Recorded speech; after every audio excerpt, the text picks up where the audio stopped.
జై శ్రీమన్నారాయణ. అందరికీ విజయదశమి శుభాకాంక్షలు. ఆచార్యవర్యుల నోట విన్నటువంటి 3 శ్లోకాలని మనం ఈరోజు అనుసంధానం చేసుకుందాం. వరాహ పురాణంలో వివరించబడినటువంటి శ్లోకాలు. ఈరోజు అందరూ కూడా శమీ వృక్షానికి పూజ చేస్తారు. శమి యొక్క విశేషం ఏమిటి అనంటే, శమీ వృక్షాన్ని అగ్నిగర్భ అంటారు. అగ్నిదేవుడు భగవత్ స్వరూపము అయితే అమ్మవారి స్వరూపము ఈ అగ్నిగర్భ అయినటువంటి శమీ వృక్షం. శమీ వృక్షాన్ని ఆరాధిస్తూ ప్రతి ఒక్కళ్ళు కూడా ఈనాడు పూజ చేస్తారు. ఒకసారి ఆ శ్లోకాల్ని అనుసంధానం చేసుకునే ప్రయత్నం చేద్దాం. ఇది వెంకటేశ్వర స్వామి స్వయంగా చెప్పినటువంటి శ్లోకాలు వరాహ పురాణంలో.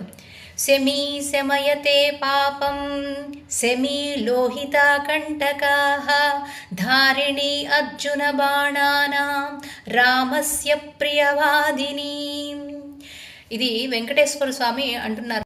ఆనాడు రామావతారంలో రాముడు సీతాదేవి అన్వేషణలో ఉన్నప్పుడు ఆంజనేయ స్వామికి ఒక ఉంగరాన్ని ఇచ్చి పంపించడం జరుగుతుంది. అది ఈ రోజుల్లో జరిగిందిట. అంటే ఆ శమీ వృక్షానికి పూజ చేసి ఈ ఉంగరాన్ని తీసుకొని ఆంజనేయ స్వామి బయలుదేరాడు. అలాగే శుభవార్తని తీసుకొని వచ్చాడు. 6 నెలల ఆ తర్వాత శుభవార్తని తీసుకువచ్చాడు ఆంజనేయ స్వామి.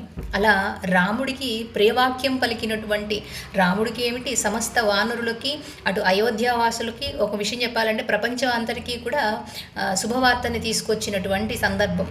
అది ఈ శమీ వృక్షానికి పూజ చేయడం వల్లనే జరిగింది అని ఆనాడు రాముడు ఎట్లా అయితే పూజ చేశాడో అలాగే ఈ వెంకటేశ్వర స్వామి పూజ చేస్తూ, స్వామి ఎందుకు వచ్చాడు ఇక్కడికి వెంకటేశ్వర స్వామి అంటే పద్మావతి దేవిని చేపట్టడం కోసం. నృసింహావతారం తర్వాత లక్ష్మీదేవి స్వామి నుంచి దూరంగా వచ్చేస్తారు. ఆ లక్ష్మీదేవిని మళ్ళీ తిరిగి చేర్చుకోవడం కోసం, తన వద్దకు చేర్చుకోవడం కోసము వెంకటేశ్వర స్వామిగా అవతరించాడు స్వామి.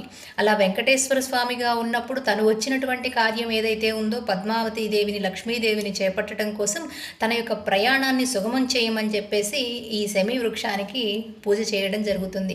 రాముడికి ఆనాడు శుభంకరంగా ఉన్నటువంటి శుభవార్తని తీసుకువచ్చినటువంటి, అందరికీ కూడా శ్రేయస్కరాన్ని, మంగళాన్ని కలిగించినటువంటి ఆ శమీ వృక్షాన్ని పూజ చేస్తూ స్వామివారు చెప్పినటువంటి శ్లోకాలు. ఇక రెండవది ఆ శమీ శమయతే పాపం. పాపం అంటే ఏమిటి? దుఃఖము, కష్టము, నష్టము, ఇటువంటివన్నీ ఏమీ కూడా లేకుండా చేయమని ప్రార్థించడం అనమాట. శమీ లోహితా కంటకాహ. అయితే అనేక ప్రజాతులు ఉన్నప్పటికీ కూడా అసలైనటువంటి శమీ వృక్షానికి ఒక ప్రత్యేక లక్షణం ఉందిట. అదేమిటి? లేత ఎరుపు వర్ణంలో ఉండేటటువంటి కంటకములు, అంటే ముళ్ళు కలిగి ఉంటాయిట. అటువంటి ముళ్ళు కలిగి ఉన్నటువంటి శమీ వృక్షం. ధారిణి అర్జున బాణానాం. ద్వాపర యుగంలో పాండవుల యొక్క ఆయుధాలన్నీ కూడా ఈ శమీ వృక్షం మీద పెడతారు. అప్పటిదాకా, అంటే వాళ్ళకి వనవాసం వచ్చినప్పుడు అప్పటిదాకా వాడకుండా ఉన్నటువంటి ఆయుధాలు ఏవైతే మనం వాడకుండా అట్టే పెట్టామనుకోండి, తుప్పు పెట్టిపోవడం, ఏదైనా సరే పాడైపోవడం జరుగుతుంది. అలా ఆయుధాలు కూడా వాడకుండా చాలా రోజులు ఉండేసరికి వాటి యొక్క శక్తి అంతా కూడా నిర్జీవం అయిపోతే మళ్ళా తిరిగి ఆ శక్తి అంతా కూడా ఆపాదించినటువంటి ఈ శమీ వృక్షము అని చెప్తున్నారనమాట. అర్జున బాణానం. అర్జునుడు అంటే కేవలం అర్జునుడని కాదు, పాండవులందరి యొక్క ఆయుధాలు ఆ శమీ వృక్షం మీద పెడితే తిరిగి వాటికి ఉత్తేజాన్ని, నూతన ఉత్సాహాన్ని, ఆ శక్తిని ఆపాదించినటువంటి, ఆయుధాలకి ఆపాదించినటువంటి శమీ వృక్షము. రామస్య ప్రియవాదిని. ఇందాక మనం చెప్పుకున్నట్లుగా రాముడికి ప్రియవాక్యాన్ని అందించినటువంటి శమీ వృక్షం. ఈ శమీ వృక్షానికి పూజ చేయడం ద్వారానే ఇంత శ్రేయస్ కలిగింది అని ఆనాడు రాముడే పూజ చేశాడు. ఇక తర్వాత రెండవది వెంకటేశ్వర స్వామి చెప్పినటువంటిది ఏమిటి అంటే, కరిష్యమాణ యాత్రాయాం యథాకాలం సుఖమ్మయ. ఆయన చేసేటటువంటి యాత్ర ఏమిటి? పద్మావతి దేవిని చేపట్టడం కోసం. మనకి కూడా మన జీవితాల్లో కూడా చేసేటటువంటి ప్రయాణం సుగమం అవ్వాలని, జీవితాంతం కూడా చక్కటి శ్రేయస్కరాలు, మంగళాలు కలగాలి అని చెప్పి శమీ వృక్షానికి ఆరాధన చేస్తారు. తత్ర నిర్విఘ్నకర్తృత్వం భవత్ శ్రీరామ పూజతే. శ్రీరాముని చేత పూజ అందుకున్నటువంటి ఆ శమీ వృక్షాన్ని నేను కూడా యథావిధిగా పూజ చేస్తున్నాను అని, తన ప్రయాణం అంతా సుగమంగా ఉండాలి అని, నిర్విఘ్నంగా జరగాలి అని ప్రార్థించారు. ఇక మూడవది అమంగళానాం శమనీం శమనీం దుష్కృతస్య చ దుస్వప్ననాశినీం ధన్యాం ప్రపద్యేహం శమీం శుభాం. అని ఆ శమీ వృక్షాన్ని ఆరాధన చేశారు. అమంగళానాం అంటే మంగళము కలిగించేటటువంటిది, అమంగళాలన్నీ కూడా శమనీం తొలగించేటటువంటిది. మన జీవితంలో ఎన్నో రకాల ఇబ్బందులు ఉంటూ ఉంటాయండి. వాటన్నిటినీ కూడా శమనీం అంటే శమింపచేయడం, నశింపచేయడం. దుష్కృతశ్చ దుస్వప్న నాశినీం, దుస్వప్నం ఇవన్నీ కూడా అన్నీ ఎట్లా జరుగుతూ ఉంటాయి అని అంటే మన ఆలోచనల వల్ల జరుగుతూ ఉంటాయి. ప్రతి ఒక్క పని కూడా అది మంచి కానీ చెడు కానీ మనం చేసేటటువంటి ఆలోచనల ద్వారా జరుగుతూ ఉంటాయి. తెలిసి చేస్తే అది ఆలోచన, తెలియకుండా చేస్తే అది స్వప్నం.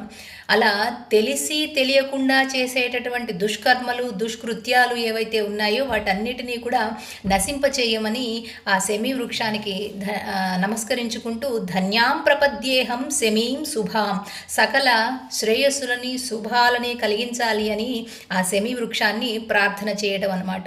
ఈ 3 శ్లోకాన్ని ఈనాడు ఎవరైతే చెప్పుకున్నారో వాళ్ళకి సర్వశ్రేయస్కరాలు, మంగళాలు ఆపాదించబడతాయి. ఆ భగవంతుని యొక్క ఆశీస్సులు తప్పకుండా లభిస్తాయి, శమీ వృక్షం యొక్క ఆశీస్సులు తప్పకుండా లభిస్తాయి అని శమీ వృక్షానికి పూజ చేయడం జరుగుతుంది. ఇక పాలపిట్టని చూస్తూ ఉంటారు, అట్లాగే బతుకమ్మలు ఆడుతూ ఉంటారు. ఇవన్నీ కూడా ప్రకృతిని ఆరాధించేటటువంటి విధానంలో అంతటా వ్యాప్తి చెంది ఉన్నటువంటి భగవానుడు వృక్షాలలోనూ ఉంటాడు, పక్షుల్లోనూ ఉంటాడు, కొండల్లోనూ ఉంటాడు, గుట్టల్లోనూ ఉంటాడు. ఇలా అంతటా వ్యాప్తి చెంది ఉన్నటువంటి ఆ భగవత్తత్వము ఈనాడు విజయదశమి రోజు మనము సేవించుకోవడం ద్వారా ప్రకృతిని ఆరాధించడం వల్ల సకల శ్రేయస్కరములు జరుగుతాయి. ఎందుకంటే మనం భూమి మీద నివసిస్తున్నటువంటి వాళ్ళం. భూమి యొక్క నవ్వులే పువ్వులు. ఆ పువ్వుల ద్వారా బతుకమ్మలను చేస్తూ ఉంటాం. చెట్టుని ఆరాధించడం వల్ల అది ఏ రకమైనటువంటి పుష్పాలని పళ్ళని ఇవ్వకపోయినప్పటికీ అంత శక్తిని, భగవత్ శక్తిని అందులో ఇమిడ్చాడు భగవంతుడు. కాబట్టి ఇంత శ్రేష్టమైనటువంటి వృక్షాలని, పక్షులని ఆరాధించడం వల్ల మనతో పాటు ఉన్నటువంటి జీవాలన్నీ కూడా శుభంగా, శ్రేయస్సుగా ఉండాలి అని మనం కోరుకోవడం అనేది అత్యద్భుతమైనటువంటి విషయంగా మన పెద్దవాళ్ళు ఈ పండుగని అందించారు. కాబట్టి మరొక్కసారి అందరికీ కూడా విజయదశమి శుభాకాంక్షలు. ఈ రోజున ప్రకృతిని ఆరాధించే విషయకంగా దసరా పండుగని జరుపుకుందాం. జై శ్రీమన్నారాయణ.